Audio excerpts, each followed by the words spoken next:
Fate. Souls and Singularities by Mundatorem Chapter 111 to 112. 111. By the Bonfire. 18 By the Bonfire. Punishment, Part 2. Gareth was still in the command room when Ritska and Mash arrived. The Lancer was hovering just over Romani's shoulder and staring at the screen in front of the pair of them. The two heard the door opening up. Romani turned around and waved at Ritska, prompting the master to wave back to him. "Hey guys," he called out. Gareth jolted slightly and turned around smiling at Ritska, however he noticed that her smile was a lot dimmer than it usually was. "What are you looking at?"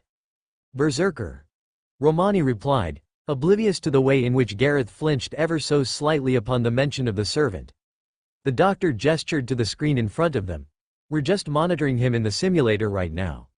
Archon is still standing guard in case Berserker has another freak out." Ritska nodded his head, placing his hands on his hips and turning to face Gareth with a pensive expression. "Yeah, about that." The master cringed slightly, opening and closing his mouth repeatedly before he eventually asked the question, "Gareth, do you know Berserker?" Gareth remained silent for a few moments before she gave a sad smile and a slow nod of the head. "I would like to say I am unsure, but..." She pressed a hand over the top of her heart. "I can feel as though I do know who they are." The hand dropped back to her side. "I'm just not sure how I feel about it." "Wait, really?"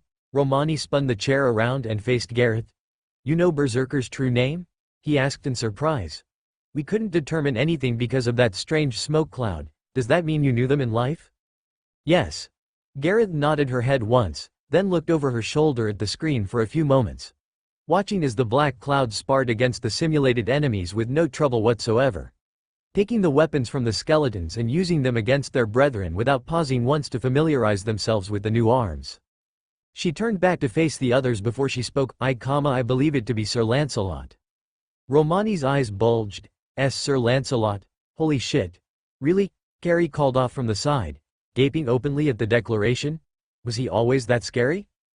Gareth's lips drew themselves into thin lines before she smiled brightly and shook her head. "Not at all. Sir Lancelot was always rather merry. Even when he was serious he was able to find some humor." She paused. "He wasn't like Sir Tristan or Big Brother Gawain, but he wasn't nearly as bad as Agravain." "A berserker though?" Romani muttered to himself. "But he is regarded as one of the greatest knights of the Round Table.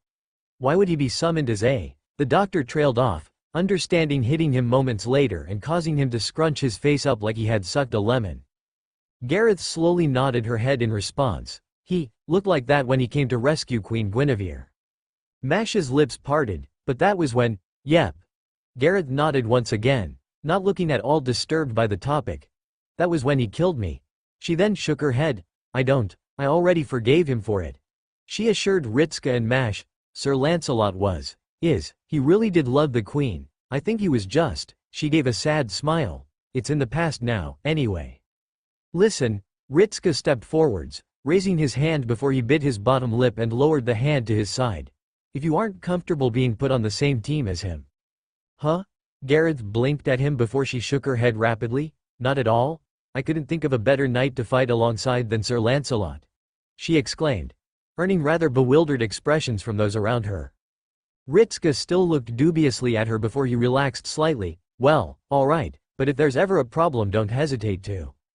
A beat coming from behind Romani cut him off. The master raised an eyebrow and looked past Gareth towards the doctor. The man looked equally surprised as he turned around and stared at the monitor. "Huh? What the..." Another servant just entered the simulator. Ritska blinked.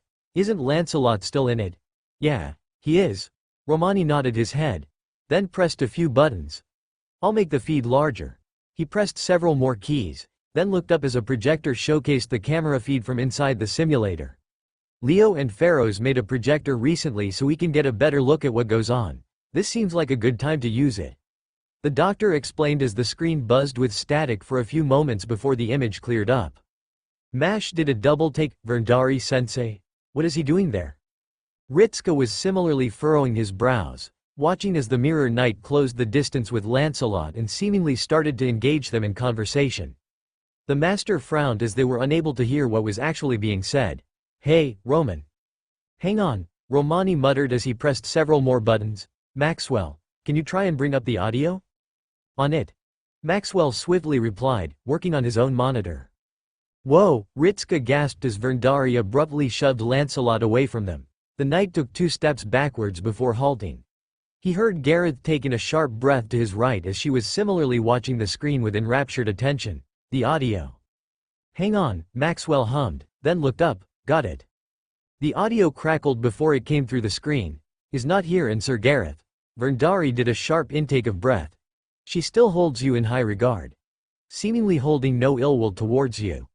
The knight released a bark of laughter. I am sure her trust in you made it all the easier to slay her. Oh no, Gareth whispered next to him. Ritska watched as Lancelot started to growl louder and shudder their body. My liege says that we are to work alongside those summoned. Verndari's voice dropped into a dangerous whisper. Yet, the knowledge of you being here and going unpunished for your crimes is one I cannot accept. They declared, I fully expect to be punished for this and yet, perhaps it is my own memory of seeing injustice done while I remain silent that is driving me to do this, or perhaps the knowledge that you managed to escape justice for my friend's death. Ritska turned to Romani, the muffled voice of Verndai ongoing in the background. Archon is just outside the door. Yeah? He talked to the man. Romani hurriedly nodded his head. I'll order him to get in there and stop them before anything happens. You get the intercom ready just in case. I demand you draw your sword, Sir Lancelot. Verndari's words echoed forth from the screen, silencing the room. I will wait, as I am not craven enough to slay the unarmed without due warning. Ritska snapped his attention back to the screen, widening his eyes as he watched Verndari unsheath their sword and raise their shield. The black cloud around Berserker vanished, revealing the servant in full. A long black greatsword formed in their right hand. Sir Lancelot, Gareth whispered in a terrified voice. Ritska wasn't sure if it was memories or if it was the knowledge that a fight was about to break out. What are you doing, Verndari? Romani. Ritska called out to him as he turned and rushed towards the door. Get on the intercom and tell the closest servants to get to the simulator. Now. Don't let anyone kill each other. He vanished out of the door, Mash trailing behind him. On it. Romani nodded his head, then turned to the intercom. This is Romani Archaman. Will all servants closest to the simulator please hurry towards it? I repeat, will the closest servants to the simulator report to it? This is not a drill. He released the button and then looked back up at the screen. Just in time to see Lancelot smash into Verndari and blast them off their feet. The rushing of footsteps had him turn around to see Gareth sprint out of the command room as little more than a blur. He turned back to the screen, watching as the closest servants started to respond. He barely managed to catch a glimpse of Ash running down the hallways. Verndari felt the air driven from her body as her back slammed into the simulated tree. Lancelot was upon her a moment later. Arondite smashed against her mirror shield and drove her further backwards. Wood splintered and cracked as she was forced into the trunk, gritting her teeth behind her helm as Lancelot pushed forwards. Ah! Verndari pressed her shoulder against the shield, bracing herself and then shoving forwards. Managing to get just enough leverage to push herself out from Lancelot's grasp and causing his strike to slide past her and into the tree. Arondite smashed through the wood, sending splinters in all directions as the tree fell, crashing into the simulated dirt with a heavy thud. Lancelot spun around, swinging Arondite towards her head and once again meeting Verndari's shield. The force behind the attack caused her feet to skate along the ground backwards, her armored boots digging grooves into the ground as she did so. She threw her shield upwards, sending the blow away and swinging her sword towards the servant.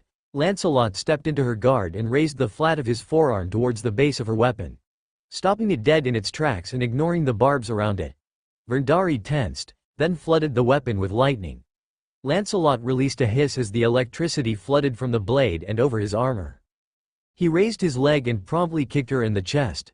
Verndari released a bloodied cough as she was sent rolling across the ground, slamming her shield down and halting her momentum and charging forwards not a second later. She heard the hiss of the door go behind her, followed by a bark from Archon. Halt! Desist from your... Verndari cut him off first, swinging her body around and charging her sword with lightning. The blade swung through the air towards Archon, unleashing a sphere of electricity towards the knight as he approached. Stay out of this, she called out at him, watching as Archon halted and then rolled to the side to avoid the attack, rushing towards Lancelot as he barely spared a glance in the direction of Archon and raised the flat of his sword at the mirror knight. His feet dug into the earth as she slammed into him as hard as she could, barely managing to displace the berserker. This is between me and him." Considering there was no further attempt from Archon, he evidently was hesitant to take part. Not least of all because it looked like both of them would try and fight him off at the same time. Archon was no coward, but he doubted that he would be able to contain the situation by himself given how determined both combatants were. Verndari's sword clashed against Arondite once again, Lancelot glaring down at her through the crimson light in his visor. With a grunt from the berserker, he pushed down and effortlessly broke through the Mirror Knight's guard, reversing his grip on the sword. He then swung upwards. Verndari stepped back to avoid the attack, narrowly missing the worst of it. Despite that, the sound of metal being torn asunder filled the room as Arondite carved through the front of her breastplate in a single clean line. Verndari jumped backwards, hissing to herself behind her helm. He had barely been able to score a cut upon her, but it was more than she could say for him. Unable to land a proper blow and having only scored some damage through the lightning imbued in her weapon, she stepped forwards, sword crackling with lighting again, and swung it in Lancelot's direction. The electricity leapt from the sword, forming a sphere which burned a line across the grass as it raced towards the berserker. Lancelot sidestepped the attack and charged her again, swinging towards her as she turned her shield to face him. Arondite fell upon her and caused her knees to buckle. She was vividly recalling her spars against Esser Raim. A point where the person they were fighting was just so far above her own level it wasn't funny. At the very least, she could understand why Gareth spoke so highly of Lancelot's skill with a blade. Arondite scraped along the front of the mirror before the servant pulled the weapon back and continued to hack and slash away at it. Verndari felt her arm rocked by every single strike, the shield jerking slightly in all directions as Lancelot continued to wail on her without reprieve. Lancelot stepped forwards, twisting his sword until it was pointed downwards and then gripping it with both hands. With a roar, the servant swung the weapon upwards, carving a burning red line across the ground between them and crashing it into the base of Verndari's shield. The attack caused her arm to jerk and the shield to be flung to the side. The Mirror Knight released a gasp of surprise before she stabbed forwards and thrust at Lancelot. With the movement, Lancelot had also exposed his chest to her, and at this close range, she was confident she could get him before. The burning red line in front of them suddenly flashed.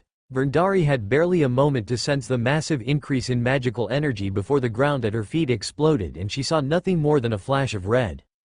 The blast sent her skywards, that's how much she could tell.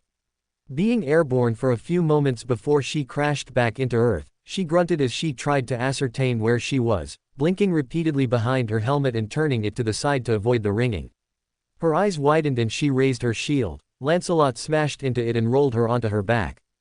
She watched as the Dark Knight loomed over her and raised Arondite into the air before bringing it downwards. She raised her mirror shield, Lancelot crashing against it with enough force that she felt herself forced into the ground. Then he raised the sword up again and brought it down, hammering away at her and forcing her further and further into the dirt with each strike. It was either the 10th or 11th hit when Verndari swung her shield to the side, slamming the rim of it into Lancelot's armored shins and causing him to overshoot and bury the sword just past the top of her head. Rolling forwards, Verndari brought up her own sword and swung it through the air towards Lancelot. The servant raised Arondite back up and blocked the slash before shoving her backwards. Verndari was gasping for breath. Her right shoulder pauldron was missing and black marks now scored the upper section of her armor. Despite that, she once again assumed a combat stance. Using her shield to summon would take time and Lancelot would never afford her that. It meant that she would have to rely on her basic skills in order to beat him. She thinned her lips behind her helmet. It was an easier said than done type of situation. Taking a deep breath, she marched forwards. Lancelot charged her first, causing her to step back in surprise and block the first strike with her sword, her arm truly feeling the effects of the berserker's superior strength.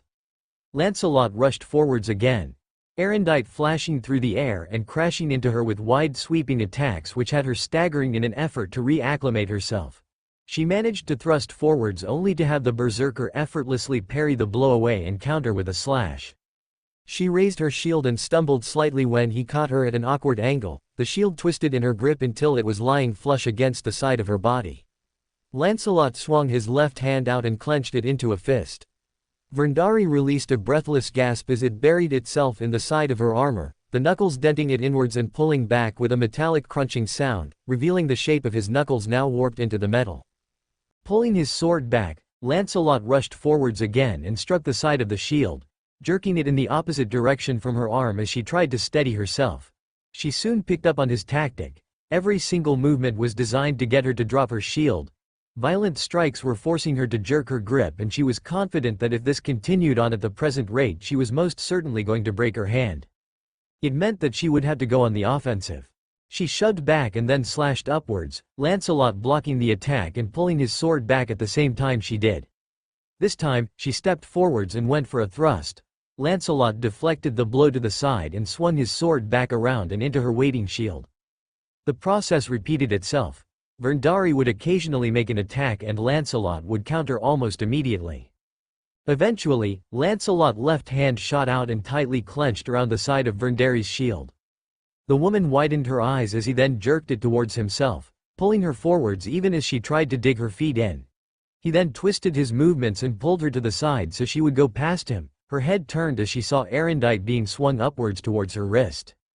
She dissipated her shield and stepped backwards, narrowly avoiding losing her hand in the process, but now finding herself bereft of a defense. Something Lancelot capitalized on immediately, charging her with his sword held high. "How are we getting on with those servants, Romani?" Ritska shouted through the communicator as he violently pressed on the lift button as if trying to speed it up. The boy glared at it before looking back at the doctor. "We've got several already en route." Romani replied back swiftly, looking between the communicator and the screen just past them. "The closest getting there is going to be, he squinted, Ash, yes, Ash. He was just coming out of the gym when the call came in." Gareth nodded her head, then widened her eyes. "You can't send Ash in, or at least get him to cover his head." Romani blinked. "What? Why? Because he looks like Big Brother Gawain." Romani blanched. "Ah, right, hang on." Ritska activated the mental link, wincing at the flood of voices from all the different servants that seemed surprised to hear the master. "Ash, you need to cover your face. If Berserker sees you, he might lose control again." "Very well, master." Ash replied back swiftly, not even putting up any sort of argument nor asking a question as to why. "All right then." Ritska turned off the link and gave a light shake of the head. "How is it going in the simulator?" He saw Romani frown. Well, Archon did enter, but then Verndari made it clear that he wasn't to intervene. He raised his hands. "Yes, I know, but from the looks of it he would have to fight both of them as well." Ritska sucked air through his teeth. Fine, he growled. "This is just, how is Verndari doing?" He's Romani looked past and then winced, "not doing so well." "For the love of," Ritska growled. "What the hell?" He glared up at the elevator. "What's taking these so long?" Verndari's shoulder roughly crashed into the ground. The knightess rolled for a few meters before stabbing her sword into the ground and halting her momentum. She coughed several times before she tried to bring out her shield once again. Lancelot was upon her in an instant, swinging upwards and causing her to stagger as she got back to her feet. She attempted a counter before he parried the blow to the side and slashed back, striking the shielder in the side with the sword and carving a line across her ribs. Verndari staggered back as blood seeped from the metal and dripped onto the ground. At this point her armor had been dented, cut and warped in several places. Without enough time to bring up a defense, she had been little more than a punching bag for Lancelot. It wasn't that she was bad at swordplay, it was just that Lancelot was her superior in every regard. Even as a berserker only capable of grunts and growls. She jumped forwards, bringing her sword in at the side while Lancelot swung downwards. Verndari raised the flat of her right arm and rushed in close. She bit back a cry of pain as the base of Erendite's blade embedded itself in her forearm, easily shearing through her armor despite the fact she had caught it without much momentum. At the same time she brought her own sword to bear on Lancelot. A black gauntlet lashed out and clamped down around her wrist, halting her attack as he forced his blade down and closer to her. Verndari felt her arm cry out in protest, along with her armor as Erendite sank deeper and deeper into her flesh. Her knees wobbling and her left knee collapsing out from underneath her and forcing her into a crouch. She was then painfully aware of a tightening sensation in her right arm being accompanied by the groaning of metal as Lancelot started to tighten his grip around her. Despite that, she refused to release her sword even though her fingers were screaming at her to do so. Instead, she forced as much power into her limbs in an effort to force the sword closer to Lancelot, finding little purchase but getting the Black Knight's arm to shudder as he wrestled with her. The burning crimson visor loomed over her as Erendite shuddered again and was forced yet closer to her head, She shifted her arm to try and alter its aim and felt her left arm jerk down. Erendite crashed into her shoulder and started to dig into the metal plating around her collarbone. Verndari was now growling behind her helm, both in pain and in frustration. Being unable to do anything even when she decided to stand up and protest. It was vexing, but there was some passing comfort that this time she made the attempt. With a final cry of protest, she ripped her left arm out from underneath Erendite, feeling the blade slip down and slice through her armor and burying itself into her left shoulder. The cry of exertion became a cry of pain, but despite all that, she still found the strength to lash out with her left hand and grab Lancelot's sword arm and hold it as tightly as she could, preventing him from moving it.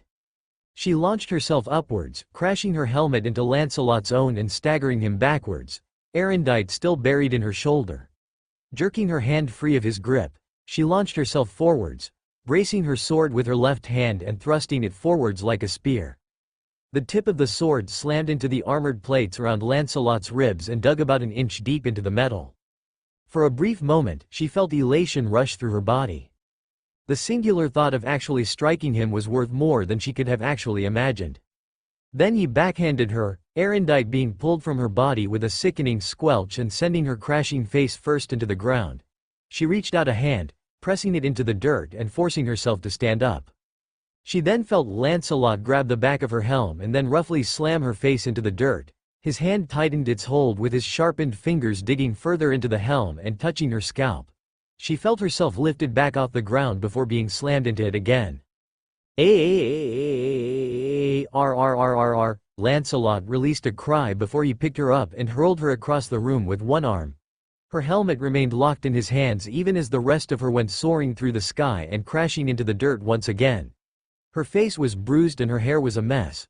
Patches of blood now leaking down the side of her face from where his fingers pierced her head. Her eyes were barely working, but she was still lucid enough to see when Lancelot's shadow fell over her visor glaring down at her, despite that the servant made no further attempt to move.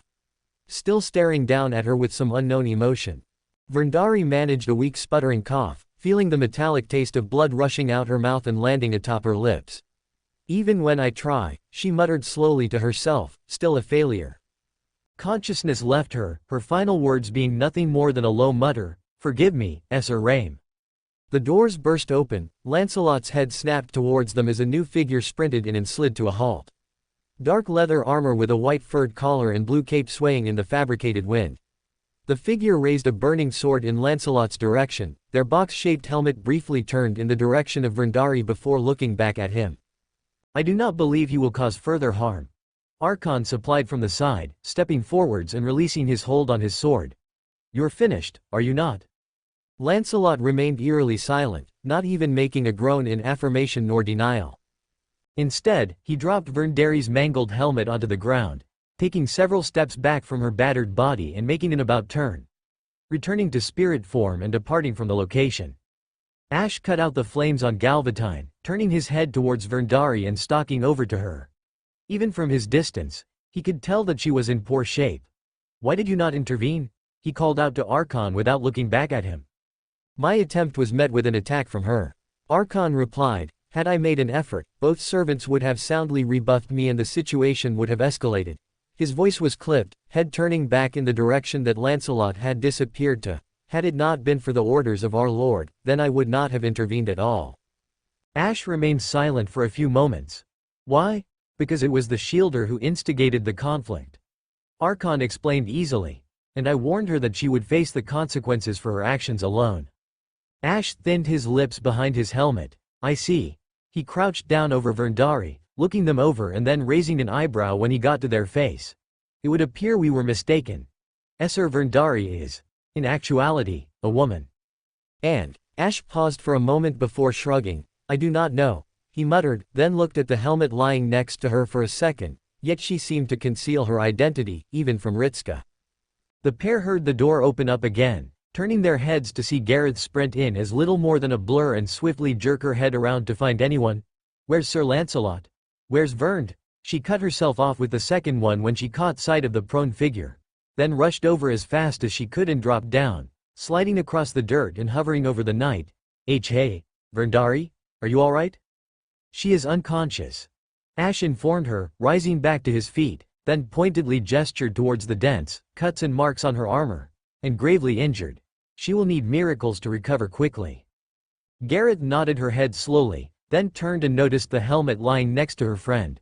Reaching over, she took it in her hands and wordlessly slipped it back onto Verndari's head, covering her face once again. Can you not tell Master about her gender? Gareth asked in a quiet voice. She has her reasons. Ash replied slowly, staring down at the unconscious servant. And informing without her consent will likely cause emotional duress. I will not inflict that form of suffering upon her. He looked down at Gareth, seeing her staring up at him with a grateful smile. Ritska will not learn of it from me.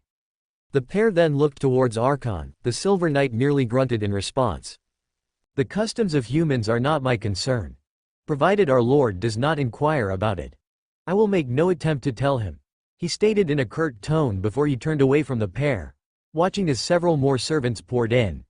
Doing a double take when the first was Caffrey.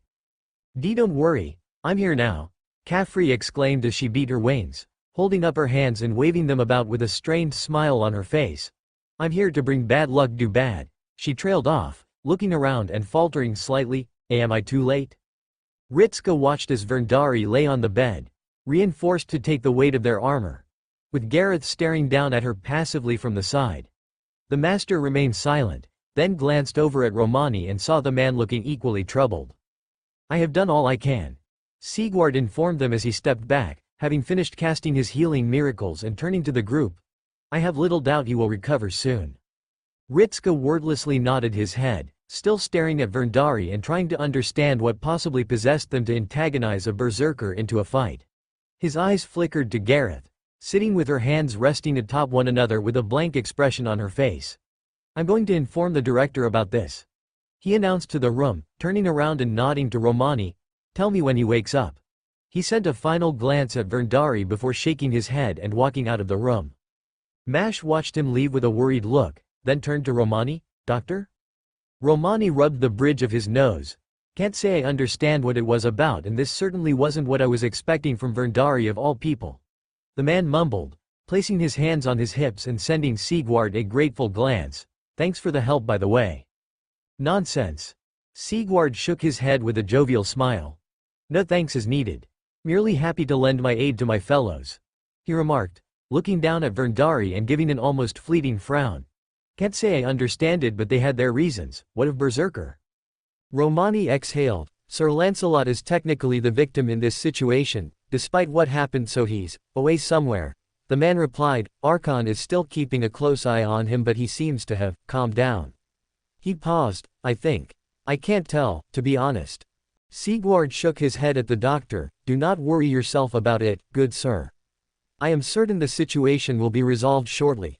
He shot a glance towards Verndari. Well, he will be back on his feet soon at any rate. He gestured to Gareth, giving her a chuckle. Just be sure to tell him not to go getting himself into scraps like that. Terribly risky. Gareth gave Sigurd a thankful nod of the head and a grateful smile. Don't worry, she assured him, I'll make sure they understand. Giving a final wave of the hand, Sigurd departed from the room, leaving the others alone in there for a few moments. Hey, Ash, Romani called out to the saber who had helped drag Verndari to the room. The blonde-haired servant turned in his direction and inclined his head. Can we step outside for a minute? He raised a thumb and pointed behind him to the door. Just gotta talk about something real quick.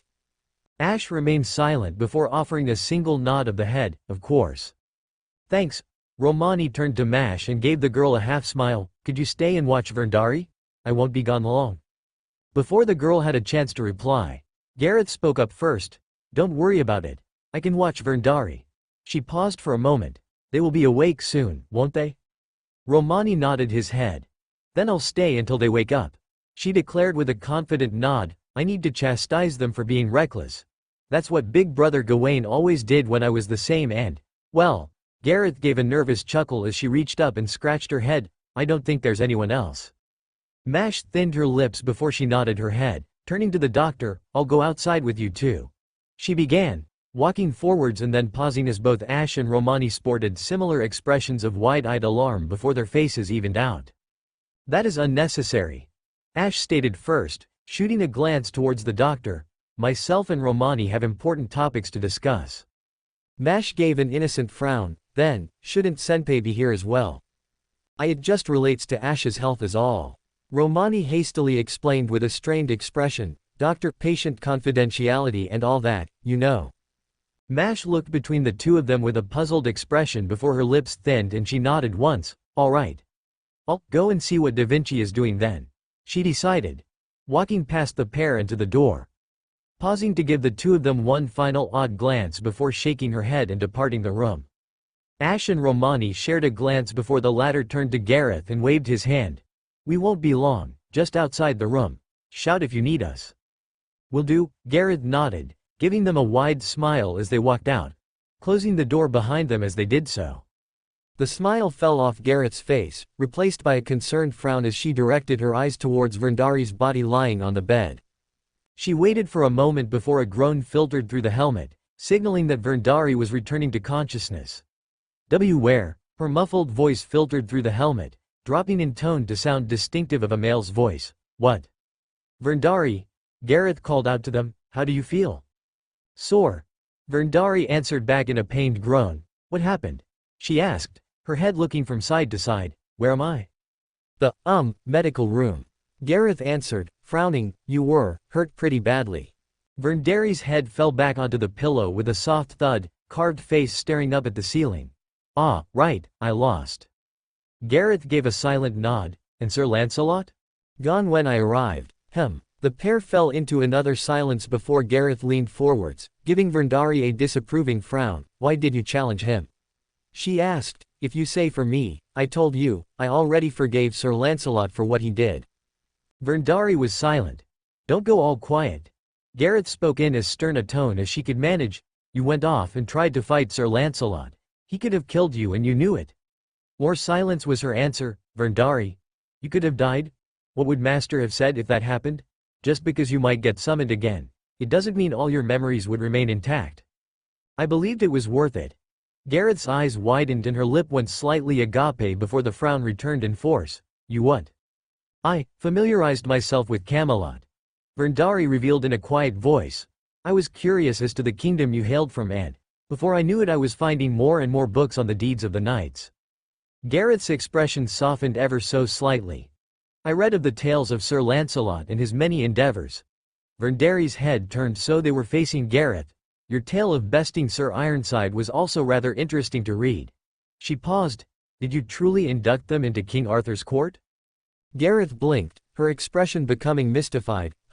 Why would we induct a demon of calamity into the king's court? That sounds like a terrible idea. Verndari seemingly blinked behind her helmet. Demon of calamity? She muttered in confusion. They just said he was the Red Knight in the book. I brought his sword back to the court. Gareth replied with a shrug. Maybe that's what they meant. His sword did share his name. She paused for a moment, then gave a thoughtful hum. Although I did also break it as well, you know? Verndari stared at her in silence for a moment. I shall assume that many of the tales have been subject to exaggerations and alterations? The Lancer shrugged. I'd have to read them to tell you. Verndari hummed in response. Perhaps another time. So you read about the fall of Camelot as well? Gareth asked with a wince. Verndari slowly nodded her head in response. Is that why you? In part. Verndari admitted, but there was never mention of Sir Lancelot facing justice for his crimes against you. If he had received some punishment for it I would. She sighed and looked away. It would have been done. Gareth gave her a shake of the head. You shouldn't feel as though you were responsible for it. It's not your place to. If not my place, then whose would it be? Verndari snapped back. Gareth jolted slightly. Who else would speak up and call Sir Lancelot out for his transgressions? Who else would be willing to act? She snorted when she didn't receive an answer. That silence was my response the first time as well. Gareth blinked. First time? Sir Rame was my Lancelot. Verndari replied. I learned everything possible about being a knight from him. He was larger than life in my eyes. A man who held the strength of a dozen men and was as fast as them. He was. She let out a shaky breath. There was never a knight in the kingdom who could be said to be his equal in anything. He was just, noble and he loved the kingdom with all his heart. Gareth remained silent, watching as Verndari spoke. I remember when he stormed into the court. He was in such a frenzy I thought him ready to slay anyone who barred his path. Verndari spoke in an odd tone. It was strange. He had always seemed so calm even in the worst of the situations. Shaking her head, she continued on. Then he points to the queen, a woman whom the king loved dearly. Some say he loved her more than the kingdom. I believe Sir Rame was troubled by that. Sighing, Verndari carried on. He points to her, and he says, for all to hear, that she is a dark spawn from the vilest pits of the abyss. She is a liar and a craven who seeks to steal away the life of the kingdom. Verndari released a scoff. Some thought he was drunk, others mad, but I knew him, served under him for years. Sir Rame would never have made a declaration unless he was certain without a doubt. He truly did believe she was a darkspawn of the abyss and said he had proof of it. She was silent for a moment, then turned to Gareth. The court was in uproar and Sir Velstad asked if there was anyone who would support his word. Gareth stared at her. What did you do? I just watched. Verndari replied with no small amount of shame, her voice cracking. I just watched as Sir Rame was made to look like a deranged fool. I held my tongue because I couldn't comprehend it. Sir Rame demanded a trial by combat to prove his claims and Sir Velstad accepted. Gareth was sure that there were some tears leaking out from the helmet and onto the pillow now. Verndari rambling on, I just kept silent as they battled and I just watched as his broken body was dragged through the court and flung out of the city like trash. It was only the king's word that stopped Velstad from killing him and I would have just sat by and watched. Gareth opened her mouth to speak before she closed it again. He was my mentor, the man I idolized. He was the perfect knight and his reward for all my loyalty was me being a spectator to his. She cut herself off, looking away from Gareth. I abandoned him and left him to face injustice alone. He loved the kingdom with all his heart and he was branded the Knight of Treachery. The Lancer released a quiet sigh. Sir Lancelot did not receive any punishment. She stated, understanding the point of the story and the motive that was driving Verndari onwards. No, Verndari replied in a clipped tone. He killed you, your siblings and lit a fire that burned down the entire kingdom and there was never any justice for that crime? She looked back at Gareth. He is your mentor and I fully expect you to defend him but don't ask me to stand by in silence as I watch another crime like that unfold. Gareth opened her mouth but Verndari cut her off first. Please, don't make me do it again. The pair remained silent for a few moments. Gareth closed her eyes and looked down. You will not drop this, will you? Verndari silently shook her head. Exhaling, Gareth stood up from her chair. Master is probably going to tell you to drop it, you know? I do. Verndari admitted, but all the same, I will challenge him as many times as I must until I either defeat him, or your king is summoned and I can make a plea that justice be dealt. There was a long pause. But I doubt that will come of anything, given what occurred in life. Gareth was silent as she turned away, walking towards the foot of the bed and then gripping the frame with enough force that the metal bent around her fingers. I'm sorry. Whatever Gareth was apologizing for, she didn't know. However, she was similarly lost as to what else she should say in that moment. I can't support this. Nor would I expect you to. Verndari replied in an understanding tone that had Gareth look away for a brief moment. He is. Sir Lancelot is my Sir Rame. Gareth replied with a sad smile, even now. Gareth gave her friend one final smile before her face evened out, the Lancer walking towards the door and out of the room. The moment the door closed, she leaned back against it and blew air out between her teeth. Her expression downcast before she opened her eyes, turning to the side and staring down the corridor. She paused, eyes widening as she beheld the figure at the far end of the hallway. Dark armor stuck out like a sore thumb. The visor still glowed red but was now a gentle hue as opposed to the burning torch it had been earlier. Gareth's lips twitched into a jovial smile before they faltered down into a saddened one. Hello, Sir Lancelot. She called out, rubbing her hands together and giving a half-chuckle. I suppose my voice doesn't reach you, just like back then. Lancelot stared back in silence. The eerie form of his dark armor would have intimidated most other servants. Indeed, the last time Gareth had seen his armor like that she had her skull caved in moments later. Despite all of that, she couldn't help but feel a sense of elation at seeing him again. I'm glad you're here, Lord Lancelot.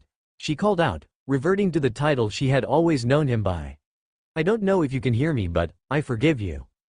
Lancelot stiffened. The visor flashed crimson for a moment and the knight staggered backwards as if he had been struck. Don't think too badly of Sir Verndari, Lord Lancelot. She carried on, her eyes darting to the door to the medical center. She means well. Really, she does. Lancelot remained silent, simply staring at Gareth for a moment before he slowly shook his head at her, stepping backwards before turning away, not even glancing over their shoulder before disappearing around the corridor. Despite the lack of words, Gareth could infer the meaning behind the gesture. You always are too hard on yourself, Lord Lancelot, she muttered quietly as she turned away, walking down the hallway in the opposite direction of the berserker. A peacekeeping force? Olga replied with a raised eyebrow as she stared at Ritska. You want to assign servants to some sort of security role? Ritska nodded his head, not like I can be everywhere at once and, well, we have had a couple of instances like this, right? Olga opened her mouth to reply before she closed it again. A thoughtful look flashed through her eyes and she released an intrigued hum. Leaning back into her chair, she raised her left hand and bit down on her thumb while mulling the suggestion over. After a few moments, she released her thumb from her teeth and looked up at Ritska. I shall assume you have some suggestions for candidates? Ritska nodded his head. Archon seems well acquainted with guarding and the like. He replied, I could probably ask him to make sure. Arash as well. He seems pretty reasonable so I can put him down on the list in case there is an emergency. Olga nodded her head. Any others? Jean. Ritska stated, she's a ruler so she has a natural advantage over other servants, doesn't she? She does. Olga confirmed, giving him a begrudging nod. You're learning, good. Ritska responded with a half-smile for a moment before he shook his head. I would suggest Stahl as well. He gestured to the giant behind him with a thumb over his shoulder. For when something really bad happens, he got a grunt in response, and Ash. Her brows furrowed. Ash? He likes to be kept busy. Ritska replied honestly. And him patrolling Chaldea certainly beats him just sitting alone doing nothing or being used as a punching bag for Scathach. He nodded down at the table. So, peacekeeping duty. That and he doesn't like suffering and it just seems like the sort of thing he'd go for. Olga tapped her fingers on the desk, staring down at the table for what felt like a few hours before she eventually looked back up and gave a single nod. I approve of your recommendation. A single master for so many servants will have you stretched thin, and delegating the role of security to the more level-headed ones will ease the potential risk of an incident. Gather the servants you have selected and inform them. Should you consider any others, inform me. Ritska nodded with a grateful smile. Yes, Director. Olga gave a single nod as Ritska departed the room. The director slumped further into her seat and exhaled when she was certain she was alone. She didn't count Stahl as being someone. They were more like a large piece of sentient furniture for all that they actually did. Why did every berserker in Chaldea have to go berserk and the one they summoned that wasn't berserk triggered another servant to go berserk? And, surprise, surprise, Verndari got her ass beat hard. She landed a single blow on Lancelot though, so she can have that. Fair enough, it's the version of Lancelot that is batshit crazy, but hey. Progress. But not really progress, and the start of the Chaldea security teams. I'll think of a funny acronym later. Welcome to Fanfic Audiobook, your go-to place for immersive audiobooks. If you enjoy the content, don't forget to like the video and subscribe to our channel for more amazing stories. 112. By the Bonfire. 19 By the Bonfire. DIY. There were some amusing perks to living in Chaldea. Nero had noted during the course of her stay. One of those was the opportunity to encounter a variety of different servants, all of whom were most certainly attractive. If there was one thing that the Emperor valued, it was beauty. Naturally, none of them came close to her divine radiance. Then again, she was the avatar of Venus, so it was expected of her to stand atop all other servants in the looks department. There were a couple she would admit might have been a little close, but that was neither here nor there. The fact of the matter was that Nero was confident in her physical appearance when compared to all others. To accompany her beauty, it was right that her voice was equally divine in nature. However, such perfect vocal cords required a location to be equally fitting. Which was why she needed a theater equal to her own. The simulator could only achieve so much. What she truly needed, more than anything else, was a physical theater she could stand in. Perform within. A place where she could develop arts that all of Chaldea could take part within. Even Elizabeth might be allowed to perform there on occasion. Nero always did enjoy winning competitions. However, before she could even begin to contemplate the idea of winning any sort of competition, she first needed individuals whom she could delegate the role of building to. Those who could create her great vision. There were a few steps that would go into construction. With a smile on her face, Nero wandered through the halls of Chaldea with her idea already drumming around in her head. She would go to Maestro and ask his permission in suitable locations to build within Chaldea before they continued on. Actually, it would also give her an excuse to ask Pale Rose. Nero was confident that her charm was winning slowly but surely winning her over. It wasn't anything special, she just thought Olga was pretty to look at and she had a fiery personality. There was no real desire for long-term connection, a simple fling over the course of her summoning would be nice. She occasionally waved to whatever servants she passed by, giving them her own charming smile and being rewarded with a smile or a nod in kind. She paused when she spied one of the individuals she was searching for, her expression brightened considerably and she sped up her pace. "Castor Pharaohs," she called out. The brunette jolted and turned in her direction, raising an eyebrow. "How would you like to work in architecture?" Pharaohs gave her a single blink. "How would I like to what?" "I'm going to build the Golden Theater in Chaldea," Nero declared, pointing at Pharaohs, "and you're going to help." Another blink. "I am, aren't you?" Pharaohs remained silent for a few moments. Her lips drew themselves into thin lines before she placed her hands on her hips and gave a long and thoughtful hum.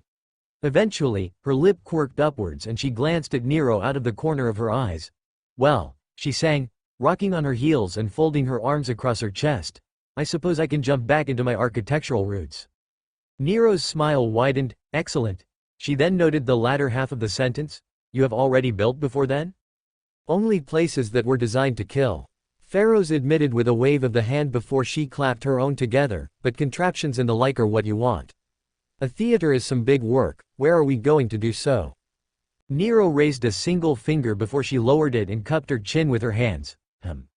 That eludes me for the moment, but do not worry," she proclaimed loudly, pointing at Pharaohs. "I know of the perfect person to consult." "All right then." Pharaohs grinned. "Let's get to work." She exclaimed, "I can't wait to see Leonardo's face when she sees what I'm working on." There was another pause. "I take it you're gonna talk to the white-haired woman." "Sure, that will work." "Nonsense." Nero shook her head. "She will come around to my way of thinking. Merely acting the role of hard to get is all." "Are you sure?" Pharaohs raised an eyebrow, "because she looks about ready to bolt from the room whenever she sees you." "She merely wants me to chase her, is all." Nero explained with a knowing expression, gesturing to herself. "Could you imagine anyone who would not wish to lay with me?" "Boudica." Nero flinched, her smile turning strained. "Why yes, anyone else." Pharaohs shrugged. "Probably the blonde saber that walks around." "Ash." The emperor raised her eyebrows. "Nonsense. Why would he not want to?" Wait," she trailed off and furrowed her brows. "I do not believe he actually knows the intricacies of a relationship." "I don't believe you do either, but whatever." Pharaohs grunted in response and leaned forwards. "So, you're gonna need some voices on your side if you want to turn one of the rooms in Chaldea into a theater. Any ideas?" Nero hummed in response, inclining her head to the side and squinting her eyes down the corridor. After a few moments, they widened and her smile grew. "I have the perfect plan." The helmeted head stared back at them. "Why? First things first, why are you wearing a helmet?" Pharaohs asked as she pointed at his head. "I was told that my face might elicit a reaction from Lancelot." Ash explained to the pair of them. The two released noises of understanding. "Therefore, I was advised to cover it up for the foreseeable future, at least until Lancelot is in a position where he cannot cause harm to himself or others." Lancelot's rampage and Verndari getting beaten bloody had spread fast through Chaldea. Not least of all because it sparked a recruitment drive for the new security force that was being led by Archon. As it turned out, commanding the city watch of Orlando made him the most qualified person for the role. "I share a face with Sir Gawain, or so I am told." Ash shrugged. Evidently they did not have a good relationship, or it ended poorly. The specifics elude me as of this moment and I have not yet had the opportunity to ask. Pharaohs grunted in response. "Fair enough. Why don't you just read up about them?" The box-shaped helmet continued to stare at her in silence for a few seconds before it turned towards Nero. "So what is it you ask of me?" He clumsily changed the question. Nero looked more pleased that they were getting to the original topic rather than being curious as to why the saber pointedly avoided bringing up the notion of reading. "I am going to make a request to Pale Rose," Nero exclaimed, placing a hand on her chest. "I am going to build the Golden Theater in Chaldea." Ash stared at her in more silence before his head angled itself to the side in a show of confusion. Why would you do that? Nero blinked, furrowing her brows. What do you mean? Why would you build a theater in Chaldea? Ash asked again with palpable puzzlement in his voice. It is not. He trailed off, looking away for a moment before returning his attention to her.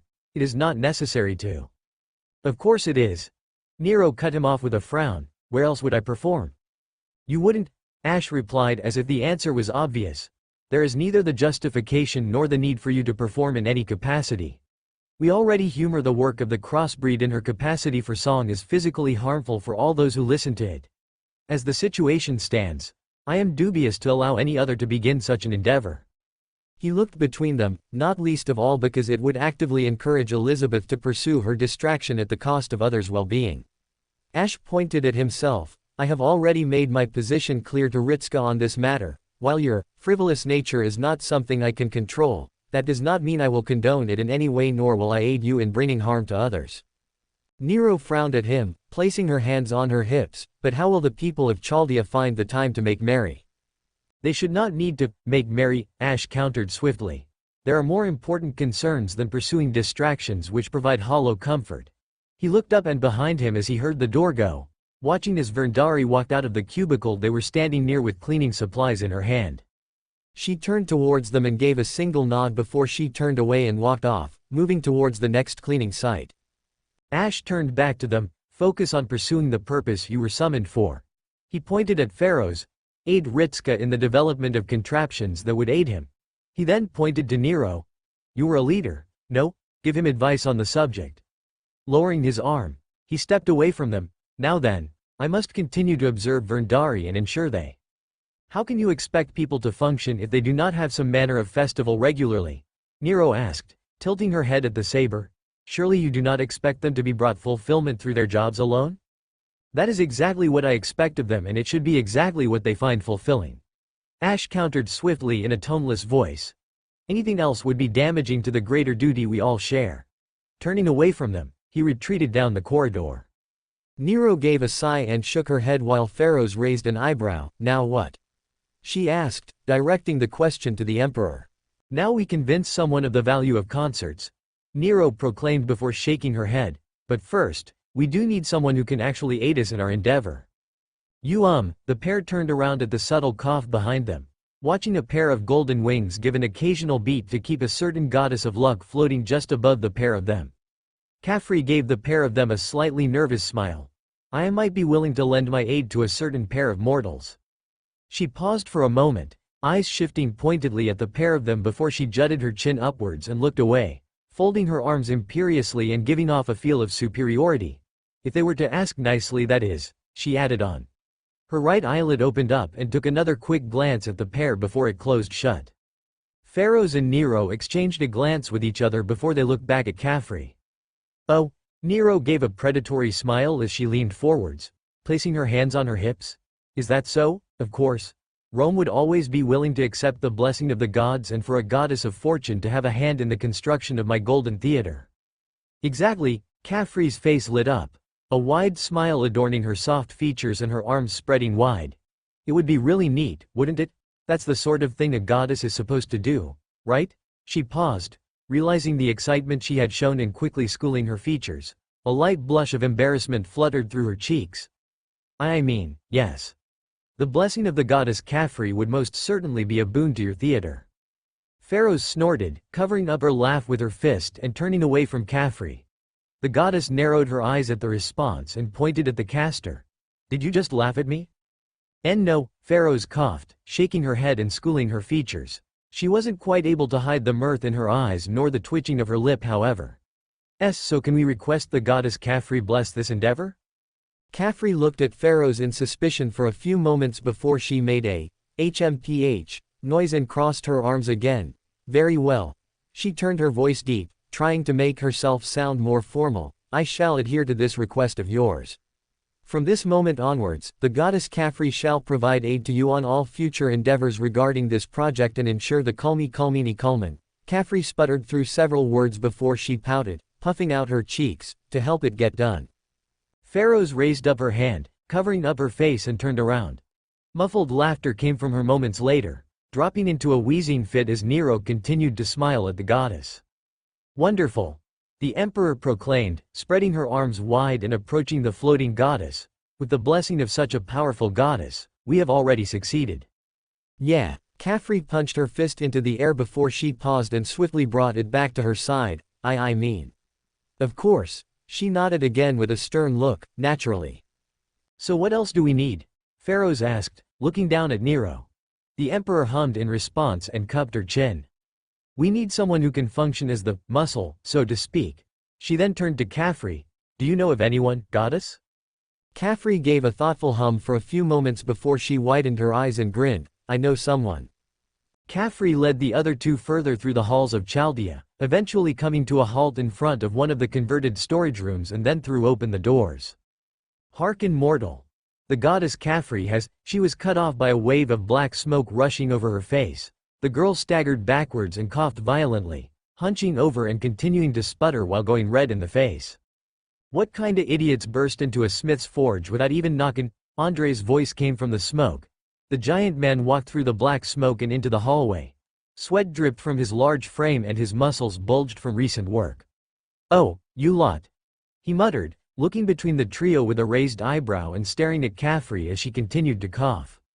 Sighing to himself, Andre nodded his head into the room and turned around, moving across the room to one of the workbenches and picking up a clear plastic bottle of water and turning back to the three, extending his hand towards Caffrey. The girl, with her face covered in black smoke, took the water and quickly downed it before handing the empty bottle back. Then made a muffled noise when Andre grabbed a rag and wiped it across her face, removing most of the filth from her face. Better? Caffrey made a face, tears building up in her eyes, but the girl very clearly refused to cry. Rolling his eyes at the display, Andre turned to the other two. What do the three of ya need? Nero waved her hand, sending a cloud of smoke away from her and looking around with a frown. Why on earth is it so smoky in here? Was working on a new blade. Andre explained casually, throwing a thumb over his shoulder, supposed to burn whatever it hits. Was given it a few practice swings. He coughed once, belching out black smoke and causing Pharaohs and Nero to lean back in an effort to avoid it. Worked at least. So I see. Pharaohs muttered in reply, looking the man up and down before she squinted her eyes at him. Have we met before? Don't know. Andre replied with a shrug. Might have done. Met a lot of people over the years. I'm sure it might come back to me eventually. Pharaohs dismissed easily enough with a shake of the head before she placed her hands on her hips. Anyway, I'm certain you're wondering why we're here. Andre raised an eyebrow. The thought had crossed my mind. He replied back in a curious tone of voice before he looked at the other two, especially with such company. We are here to procure your services. Nero exclaimed as, naturally you will be credited. Andre's eyebrow remained raised. Services. Ya, want a sword or something? Nero shook her head. Nothing like that. She dismissed. We are going to employ you as a builder. The smith squinted at her, then raised a single finger before he turned around and walked towards the racks of weapons he had up, stepping over the dirt-colored fur of Sif as he did so, and grabbed a spear off its holder, then turned around and held it up. What's this? A spear? Right. Andre grunted, then placed the spear back and picked up a sword? And this? A sword. Yeah. Andre placed the sword back, then picked up a double-bladed axe, NTH. Alright already. Pharaohs raised her hand, cutting him off and sighing loudly. We get it. You're a blacksmith, not a builder. Do you truly not know how to make anything other than weapons? She paused before shaking her head. Besides, we only need you to refine the metal. Myself and Nero can handle the shaping of it.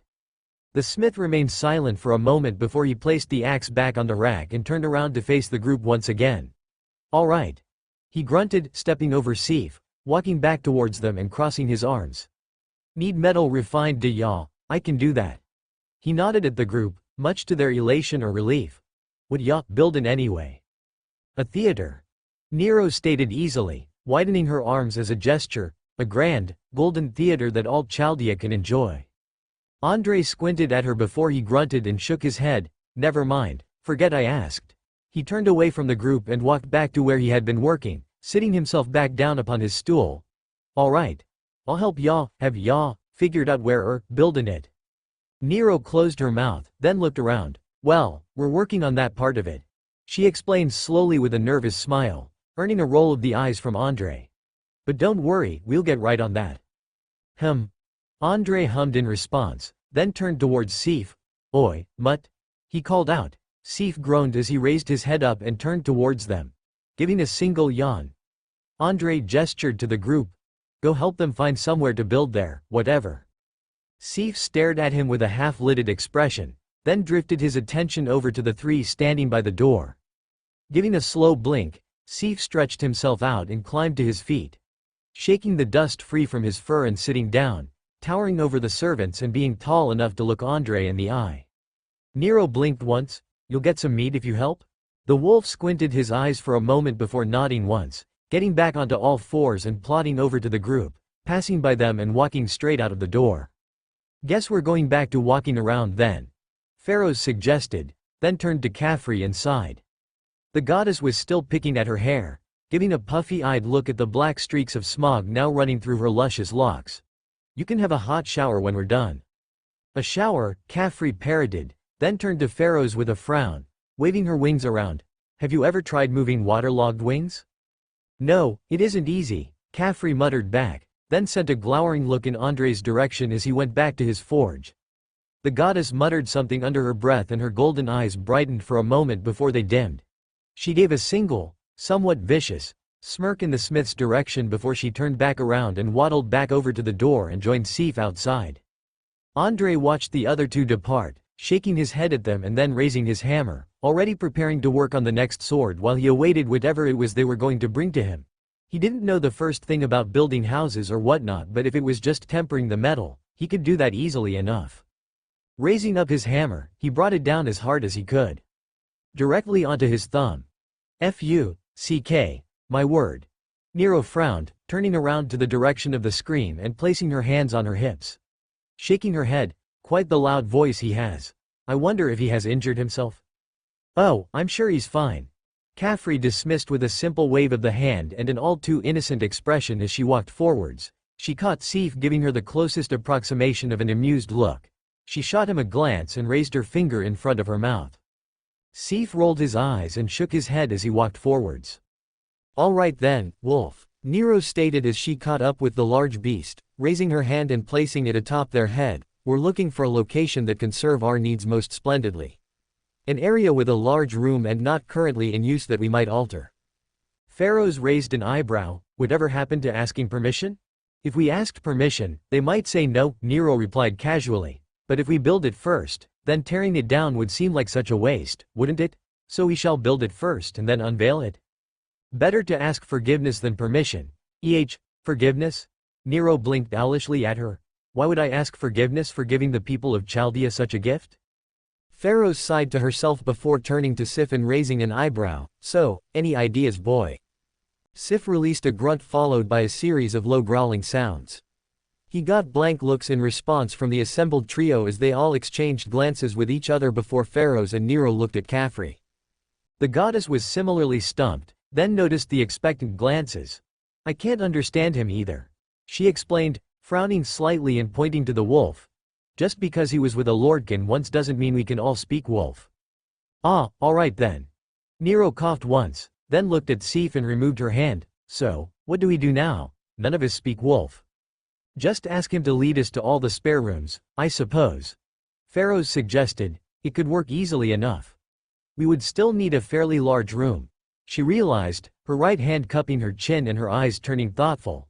I do not believe Chaldea has any large rooms that could service for such a development, save the simulator. Nero grunted in response, putting on a similarly puzzled expression as she scratched Sif behind the ear in an idle fashion. The wolf inclined his head ever so slightly in her direction so she could get to one of his preferred spots. Placing her hands on her hips, Khafre hummed in thought as well before she raised her hand. Why don't we build one?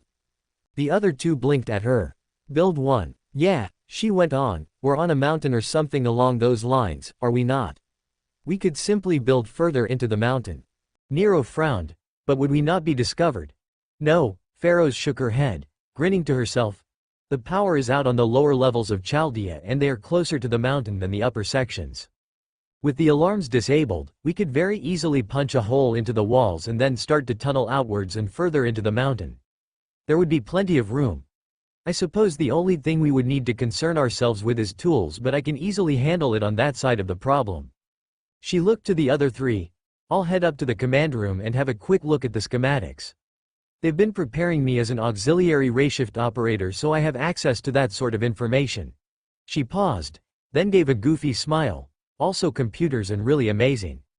So, you will find a place we can use and then build our operation from there," Nero decided, pointing at her. "We would need to craft items to further our expansion, but beyond that it would be a trivial feat indeed. UMU. We'd obviously need to recruit some more assistants, but I can leave that in your capable hands," Pharaohs explained as she started to walk away, then paused and turned back, cupping her hands around her mouth. "And don't tell Leonardo about this. I want it to be a surprise." "Naturally," Nero exclaimed loudly. "What good is a surprise if everyone knew of it?" Caffrey and Sif exchanged silent and knowing glances at one another, both rather dumbfounded by the complete lack of subtlety that the pair of eccentric women seemed to exude. Giving the group a parting wave, Pharaohs rushed away from them and down the hallway in the direction of the closest elevator. Nero, Caffrey and Sif watched her depart before the Emperor turned to the other two and sported a, now trademark, smirk on her face. "Come then, allies," she exclaimed, pointing towards with one hand still on her hip. "Let us find more like-minded helpers." That said, she all but strutted down the hall, drowning in her own confidence. Caffrey watched her march before she gave a single grunt and followed after her, wings carrying her slightly higher into the air and allowing her to casually keep pace with the Emperor. "There is no way this isn't going to be a disaster," Sif said to himself, fully aware that there was no one around who could actually understand him. However, he just felt that it needed to be said by someone before the inevitable backlash. It might not be immediate and they might even build their large theater unnoticed. But there was most certainly going to be a backlash for it. With that in mind, Sif resigned himself to the inevitable and plodded along, following after the pair. Nero burst into the cafeteria, swiftly flanked by Caffrey and Sif. The blonde-haired woman narrowed her eyes as she started to scan the faces, humming to herself as she looked to find those who would most certainly appreciate the aesthetic while also being able to offer reliable assistance. Her eyes swiftly landed on the table of French servants, one in particular. Marie Antoinette, with all the decor that France was famous for during her reign and even before the Queen, surely had some knowledge in the art of architecture.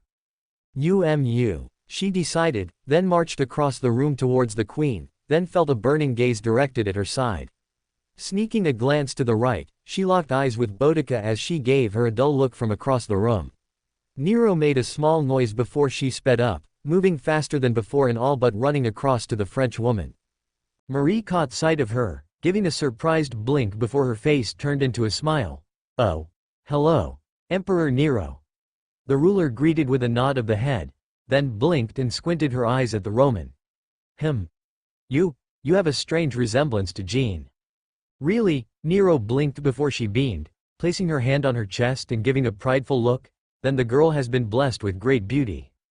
Mozart sent her a side-eyed glance from the right of her before he shrugged and went back to his coffee. Despite his nonchalance, he couldn't quite hide his curiosity at the Roman emperor deciding to seek out the help of Marie for something. Shaking her head, Nero rested her hands on the table and leaned over it. "However, discussion of my beauty can wait for a later date." The woman shivered for a moment. "Those are words I never expected to say," she muttered to herself, raising her voice back up again as she continued onwards, "but allow me to get to the point of my being here. This should be good." Mozart quipped from her side. Marie sent him a flat look for a moment, to which he responded with an innocent smile. "I suppose I can help if I am able," Marie replied as she looked back towards Nero. "What did you need assistance with?" "Well, I have recently started work on a large-scale project." Nero's voice dropped into a quiet whisper. "And I am looking for servants who would share in my aesthetic vision. Do you know anything about building large ostentatious rooms?" Mozart paused mid-sip. The man blinked several times before he turned towards Nero and furrowed his brow. "What on earth are you doing that would require someone knowledgeable of that?" Nero gave him a look as though he had said something stupid. "Because I'm going to build the Golden Theater in Chaldea." Mozart gave another blink. "And why would you not use the simulator?" Nero raised an eyebrow. Would you prefer to conduct an orchestra of summons or one of flesh and blood? Fair enough. Mozart admitted with a shrug of his shoulders. Leaning back in his chair slightly, I would prefer a true piano that had been handcrafted to one that can be just summoned up at will, but I'm not that picky on it. Liar. Marie sniped from across the table, pointing at him. You don't care so long as it sounds nice. I had to have some semblance of class. Mozart replied back with an honest chuckle.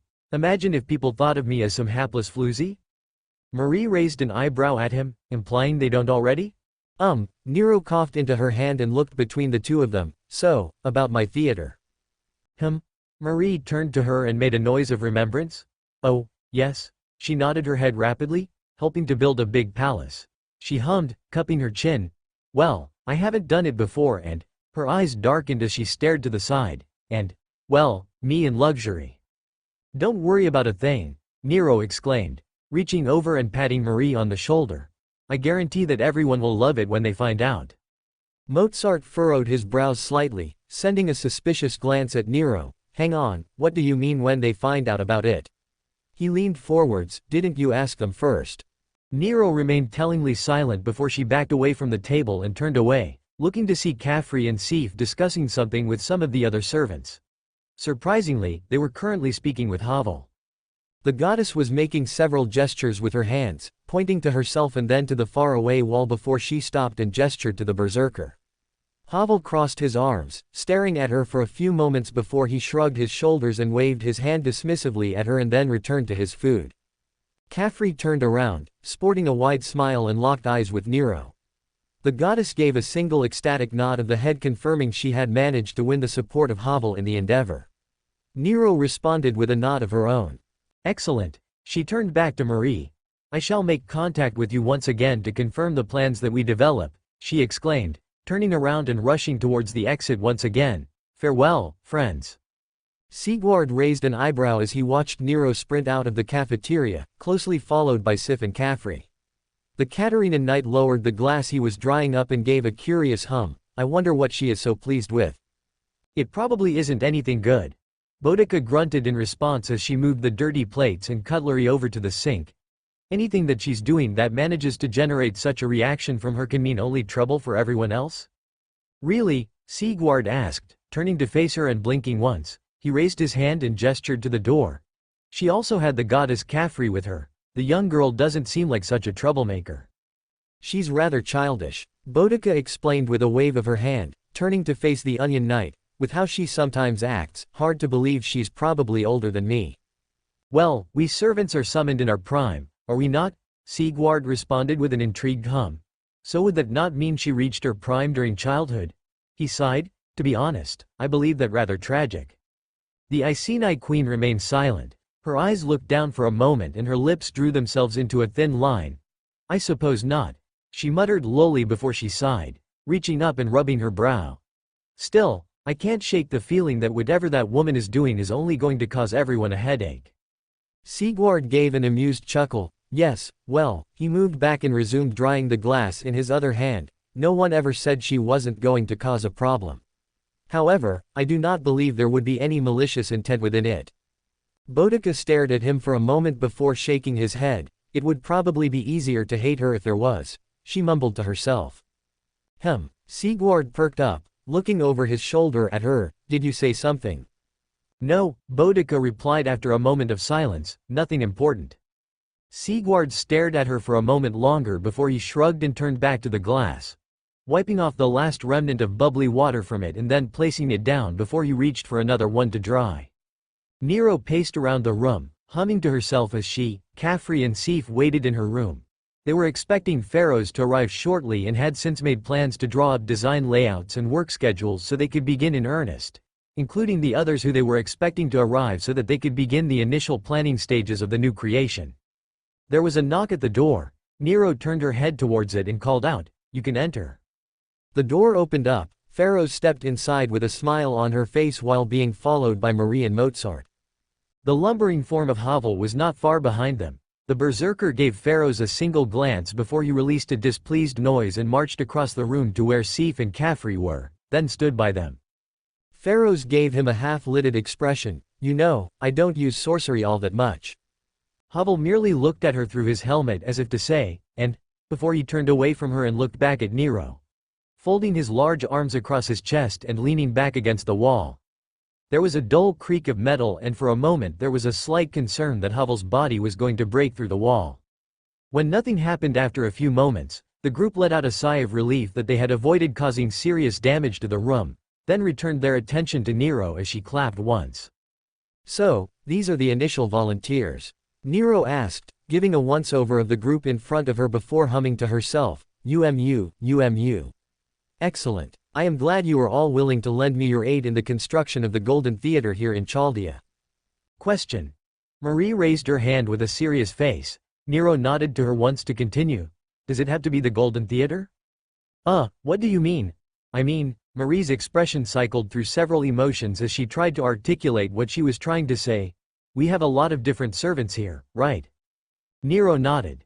So why don't we be a bit more adventurous? Nero furrowed her brows. Adventurous? Yeah. Marie nodded her head enthusiastically. Why not combine the different cultures and make it more unique? Something that won't exist anywhere else. Caffrey's brows rose up her forehead as she considered the idea, then looked around and saw a few other faces of realization come to the faces of the servants. Hey, that's actually a good idea, the goddess exclaimed as she stood up. In Haida we have the auditorium that was modeled after the one in Orlando, at least that's what father said. Havel made a noise, always looked tacky. The berserker grunted out in a disinterested voice, decorations, too much. Caffrey sent him an odd look for a moment before she shook her head and turned towards Marie. Do you mean to suggest some manner of collaboration between the different styles? The French queen nodded her head, pointing at Caffrey. That is it, we have a lot of creative people in Chaldea, so it would seem a waste not to use all their talents, wouldn't it? There is sense in that suggestion, Pharaohs admitted as she cupped her chin and gave a single nod of the head, looking towards Nero and inclining her head to the side slightly. It would certainly make use of the talents of all those involved and would definitely be unlike anything created before. Nero remained silent. The emperor placed her hands on her hips and furrowed her brows in thought. On the one hand, she had been set on the reconstruction of her Golden Theater, but on the other hand the suggestion of a grand collaboration between not just different kingdoms but also different worlds that came together and built up a theater that all could enjoy seemed like an opportunity too great to not pursue. Nero's expression split into a wide and confident smile. That is indeed a perfect idea, the Chaldean theater. It would also mean that we could incorporate servants who have little knowledge of Rome. Mozart added on, placing his hands on his knees and offering his own 2 francs on the situation. I'm merely suggesting though. I'm sure it can't go wrong in any capacity at all. First thing is first. Nero raised her hand and pointed to Pharaohs. Were you able to determine a suitable location for us to begin construction? Pharaohs stepped forwards, reaching into her robe and withdrawing a piece of paper with the schematics of Chaldea upon it. I was able to get the basic layout of the public places in Chaldea. The areas that the common staff would be familiar with, so certain locations are blocked out, but that is of little concern to us right now. She explained as she walked towards the bedside table and dragged it towards the center of the room, then placed the paper down atop it. According to these plans, there is a storage room on the 11th floor of Chaldea. She pointed down at the paper. It is positioned deep enough into the mountain that we would have room to build in any direction for a decent distance, and is close enough to the mountain that we could build it outwards by only cutting through an, admittedly thick, steel wall. Need cutting. Havel grunted from the side as he walked towards the paper and tapped a large hand against it. Rock, thick. He went on further, articulating as best he could, heavy work. Can you do it, Bishop Havel? Caffrey asked behind him. The stone-armored berserker shifted his head to stare at her as she clasped her hands together and gave him a wide-eyed pleading expression. Please, I'll give you luck if you do. Havel stared at her for a few moments of silence before he released a deep rumbling snort, then reached over and rested his palm on her head and nuzzled her hair. Unfortunately, the size of his hand easily engulfed the top half of her head, and when he retracted his hand, her blonde hair was a frazzled mess and the girl was standing still with a blank look on her face. Caffrey reached up to her head, then sniffed once as she felt the mess. Nero chuckled in an amused tone, moving to one of her drawers and opening up, taking out a comb and handing it to the goddess, who gratefully accepted it, before she turned to Havel. Shall I take this as acceptance? Pavel nodded once. We'll need pick. Andrei has already confirmed he would be willing to aid in the construction. Pharaohs informed the bishop, causing him to grunt in response. He would likely be more amenable to making building tools first before we attempt to branch out further. She cupped her chin. The other issue I can think of is resources. Just collect them from the Singularity. Mozart casually offered with a shrug. Just grab some and put it in one of those funny boxes you carry that are bigger on the inside. That is possible, no? Pharaohs opened her mouth to respond before she paused and turned to the musician. That is actually a reasonable suggestion. Yeah, Marie nodded her head. He has those sometimes. It's very strange. I shall endeavor to act more like a fool from now on then. Mozart chuckled to himself as he leaned back, then pointed at the others. So, what type of design are we going for here? Marie stared at him with a raised eyebrow. You're going to help as well. Mozart blinked owlishly. Oh no, he exclaimed with a shake of the head. Goodness me, look at that slip of the tongue. I meant you all. He gestured to his hands. Could you imagine me trying to do any physical work? That would be an utter disaster. Not to mention the damage it would do to my hands. Dreadful. The look Marie gave him indicated that was the response she had been expecting from the very beginning. That being said, the pervert does raise a good point. Marie continued on, ignoring the eye roll that Mozart gave her. We are going to need to draw up some designs before we begin actual work. Some construction and the like, planning. I can help with that part. Pharaohs stated, crossing her arms and giving a confident smirk.